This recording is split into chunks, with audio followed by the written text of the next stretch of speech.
Hello, Sofa Squad. It's me, Paul, with Reporting Live from my sofa. How's everyone out there doing today? I'm doing good. Just so y'all know, the military's doing some bombing today. I don't know if it's going to pick it up on here or not, audio-wise.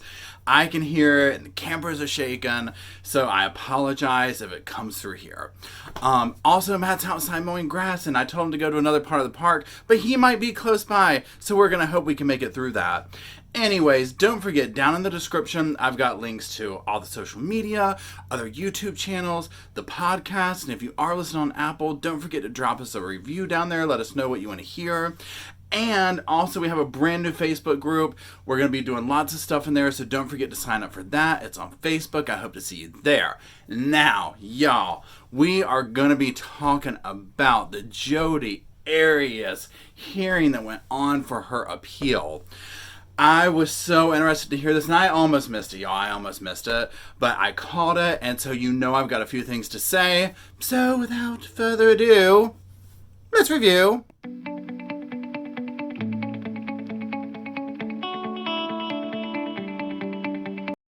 Okay, everybody, so as you know by the time you've clicked this video, we're talking about Jodi Arias' appeal. What took place, we're just going to go over some of the top things that jumped out to me because I have a lot of thoughts on them. So her defense attorneys get up there, and essentially they're saying that they want a new trial, and short, it's due to a theme of prosecutorial misconduct. The defense attorney says this started as early as jury selection and went all the way to closing statements.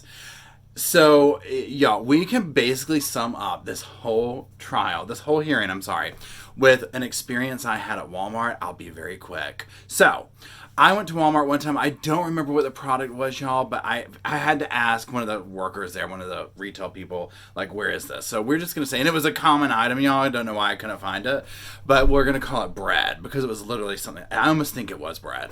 And I was like, excuse me, where is the bread at? And she looks at me dead serious and she goes, in the bread section, and then just walks off. And I'm like, oh, wow, thanks. That really helped me. So... Y'all, when the defense got up there and the judge started talking to her, and they were like, look, you've identified a lot of numerous reasons for the prosecutorial misconduct. We'd like to hear your top three. And she was like, the first thing out of her mouth was, now she did say, I feel like this is me evading the question, and it's not that, but my top three reasons for it are the accumulation of the prosecutorial misconduct, and or something to that effect. And I was like, ooh. Ouch, this is going to be a long hearing. This is going to be a long hearing. Thank God we got that little timer going. But I get what she's saying, but then she used the word synergistic, and I was like, done. Go on. Cart Miss Arias back to jail, y'all. When we get the word synergy and, all this stuff in the first 60 seconds, I'm just like, y'all, no. I thought we stopped using that word a long time in the corporate world. Anyways, but the defense attorney did say, it's this accumulation of all the misconduct that she went over in her report or whatever, her motion, the synergistic effect of all of the misconduct, and some of the specific things that she got into was the theme that everybody's a liar, accusations of personal relationships with the experts and them hiding evidence, and other things were brought up during this hearing too.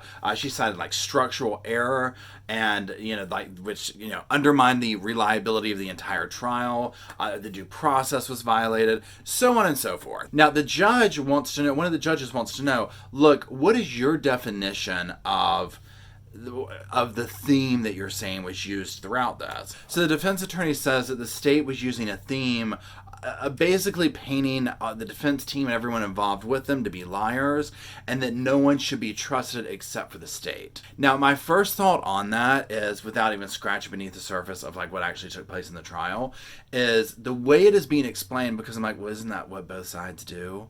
You know what I'm saying? That was my first thought. I was like, that's every trial. And now, obviously, they're going to go into specific examples, and there is lines that are crossed and whatnot, obviously.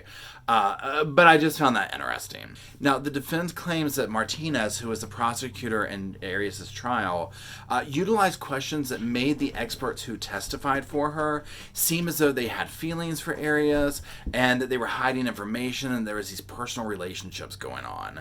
And one of the examples cited was that there was a doctor, a psychiatrist that was meeting with her, and the defense is like, essentially, this psychiatrist gave books to everybody, all their patients. It was just a normal thing, like self-help books. But that the state tried to paint it out like that was a very special thing, and that they had this, special relationship, and they had certain feelings, which we'll get into those in a little bit once the state comes up, and things of this nature. So they're trying to make it look like, Jodi was like swooing these men and whatnot. And I have no doubt she was trying. I mean, look at who we're talking about. Now, the judge does come back to the defense and is essentially like, with this specific instance, okay, look, that was the only time they tried to do this. So, you're trying to take this one thing and make it a huge event. And it's like, okay, well, actually for the shrink, that was the only time they did that. So there was that going on. Now, also another thing that stuck out to me during this was publicity. And y'all already know. I mean, y'all, Jodi loves publicity. So the defense was getting up there, and they were essentially like, well, Jodi wanted a sequestered jury. The defense wanted a sequestered jury, but that didn't happen. And essentially, like, that's the only way you were going to have a non-biased fair trial in this. Which, I mean, let's be honest, you kind of have a point. Now, the court finds that she's like, well, look, the defense never followed up with the paperwork to do that, so we kind of don't want to hear about that. Now, when they get into the whole thing about, like, the event where the state prosecutor was signing autographs and taking pictures and stuff, and that edge of the publicity, I mean, it's not hard for the court to then bring up and say, yeah, you do know that Jodi was courting the press herself very heavily. And nothing was brought up about, like, her Twitter feed and things like that, which I thought was interesting, but better for the defense to not even go there. Now, other things that the defense brings up that they're saying, made this unfair was, like, the fact that the SWAT team had to escort the jury in and out. One of the jury members, had that issue where they were struck because they went home, and it was like, okay, it's obvious you're talking to your husband or whoever who's watching the news and stuff like that. Overall, with the defense, my gut reaction was this. I was like, I feel sorry for her. I'm embarrassed. Please leave. No, I'm joking. But there was this sense of, I'm sure she did, and I mean, she's probably the spokesperson for, several defense people. I'm sure they did a great job putting their, their motion together and all that stuff. But I felt like once she got up there and they started scratching beneath a little bit of it, it was almost like this, because listen, y'all, they have to know. They have to. That they are working with, not much. Let's be honest. A lot of people are talking about if there was going to be anything that Jodi were to get a new trial, it would be misconduct. I mean, there's probably other things they could go for, but this was a big one to a lot of people. So this is my thing. I always stand by this. Everybody deserves a fair trial. Everybody deserves a fair appeal process. I wish that prosecutors, and we're all human, I get it, I wish that all prosecutors would dot their I's and cross their T's in a lot of these cases, especially where there is an overwhelming amount of evidence. It's like, y'all, she is so guilty. And I'm not trying to say, oh, forget everything, just make her guilty. But it's like, y'all, let's make sure that when we get to these appeal processes, that they are not for a laughingstock stuff such as this one. Let's make sure it's like for real type stuff so that we don't arrive here and it's just like, really? You're trying to say this or that. So there's that. That part to me was just frustrating because once I heard what their case was, I was like, oh, change the channel. So now next, y'all, the state got up there to present their case. And at first, I'm not going to lie, y'all, I was like, what? How old do you have to be a prosecutor these days? I was like, what have I done wrong in life? I mean, my gosh. And I mean, I'm not trying to say anything. He's probably just a young looking kid or a young adult or whatever. But I was just like, well, good Lord almighty. So, he got up there and, he's basically saying that his whole thing is, look, there is overwhelming evidence that will override any misconduct that is being presented by the defense attorney here. And in a sense, he's right. I mean, I agree, but you also have to, you just can't do that either. Now, he stands by this statement. The court is pretty harsh with him. I'm not going to lie. I mean, to me, the court was being very fair for each side of this. So they weren't playing favorites to anybody, I didn't feel. And they're like, do you stand by this statement that there was no prosecutorial misconduct? And he's like, I stand by that statement as defined by the definition that the misconduct was not so much that it inhibited due process. And, he admits, he's like, yeah, the prosecutor might have done some things occasionally that violated some rules and that there were, appropriate objections at those times. And then the court's like, how many times is occasionally? And then the court's like, how about 39 sustained objections? How many times does it take before the prosecutor says, maybe I'm barking up the wrong tree. And they have a point. I mean, this is logical thinking here. And again, as much as I'm just like, yo, she just wrapped this up. That girl is guilty.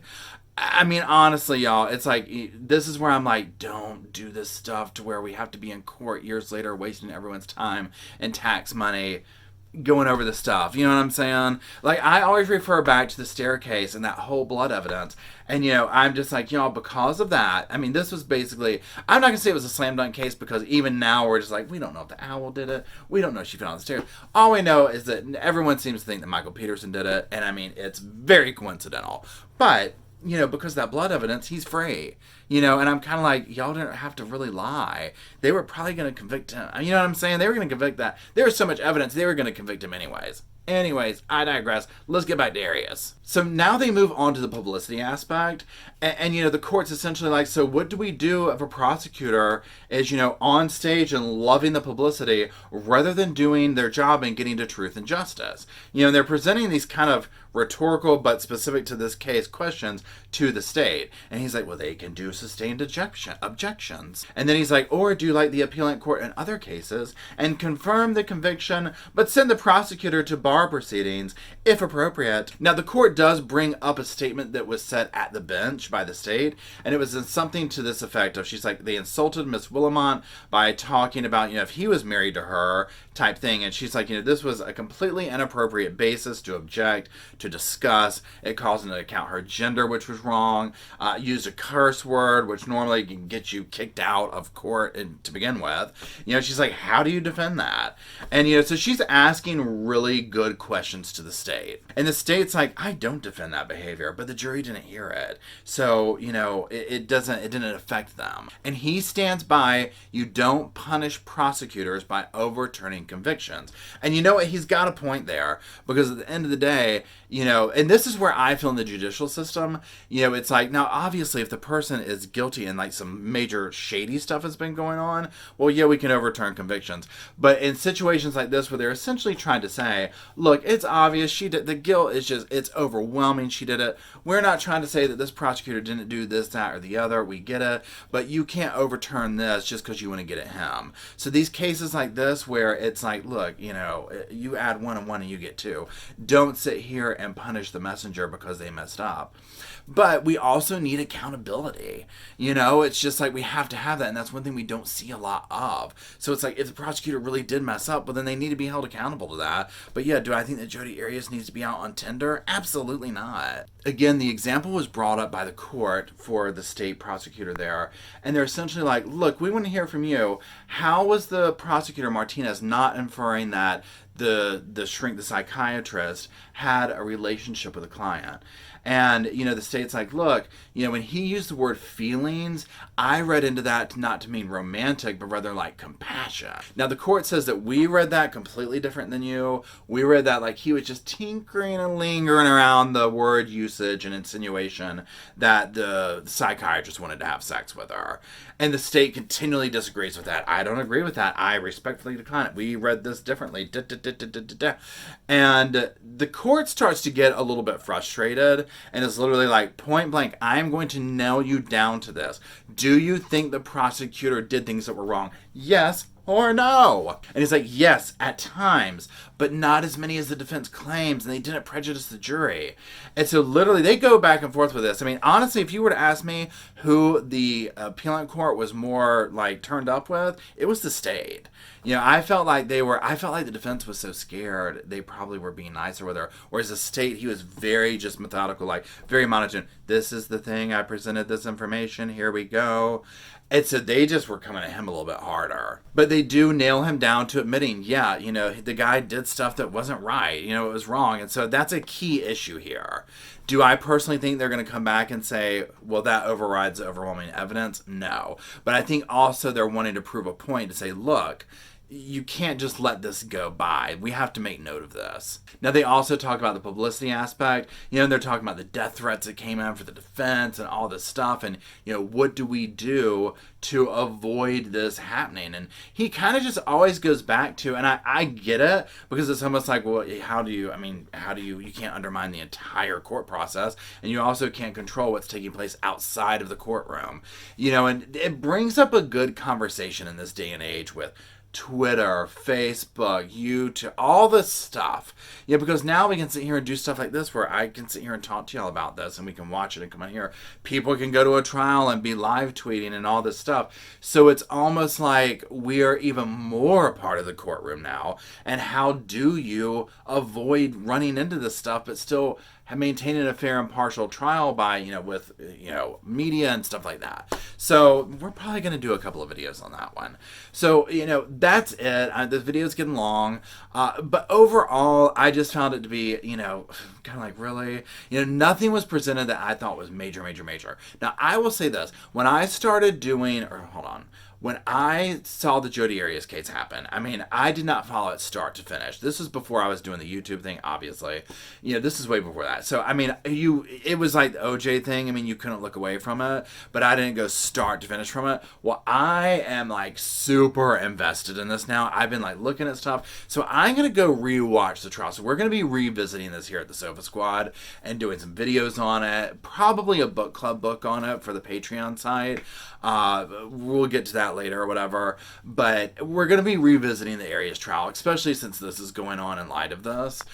So that's it today. I hope y'all are having a great day. The weather here is awesome. I hope it is where you're at. Don't forget to join our new Facebook group. Don't forget to check out the other channels we're doing. Don't forget to drop those feedback on Apple if you don't mind, so we know what kind of stuff you want to hear.